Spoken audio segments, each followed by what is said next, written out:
Cette vidéo qui doit suivre, c'est une triste réalité. C'est une réalité que nous refusons d'accepter. Des vidéos comme celle-ci doivent passer en boucle pour toucher au maximum de personnes. Parce que c'est la réalité. Et c'est une blessure profonde.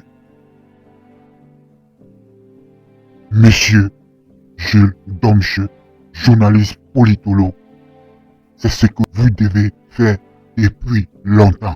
Mais comme il ne se fait jamais trop tard, j'aimerais que des conférences comme celle-ci, tu les renouvelles chaque fois, jusqu'à ce que l'on comprenne.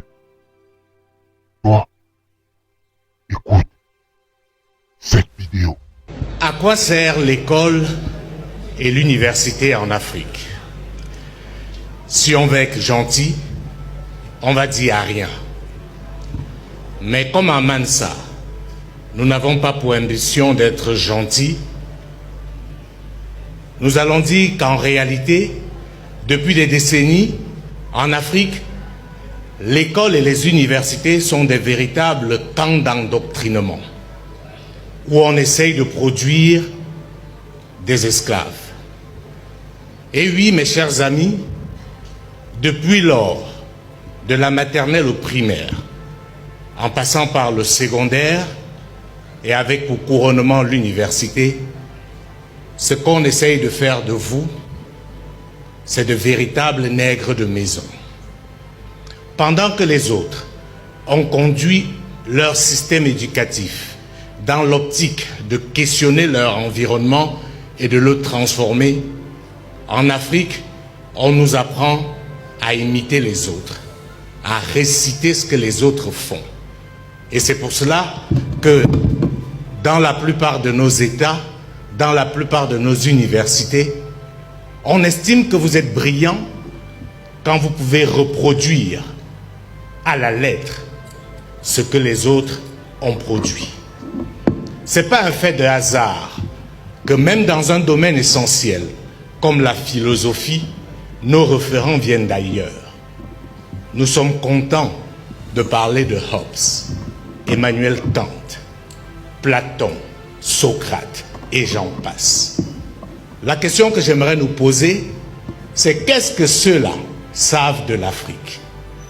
Comment pouvons-nous penser notre modèle de société à l'aune des gens qui ont travaillé pour démontrer que nous ne méritions même pas d'être considérés comme des êtres humains? Il faut soi-même être ignorant ou accepter d'être esclave pour continuer à subir ce genre d'humiliation. Madame, Monsieur, vous n'êtes pas plus intelligent parce que vous savez réciter ce que les autres ont écrit. Chers amis étudiants, vous n'êtes pas plus brillants parce que vous pouvez citer les plus grands auteurs du monde.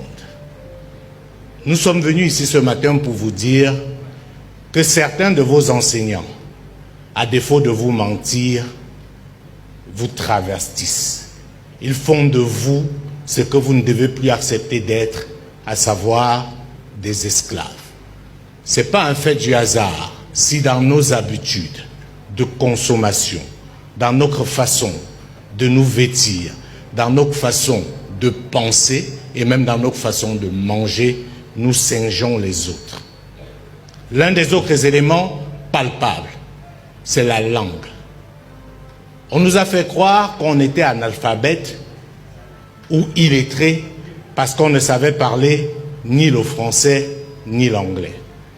Eh bien, nous sommes venus vous dire que vous pouvez être un parfait ignorant alors que vous maîtrisez bien ces langues internationales.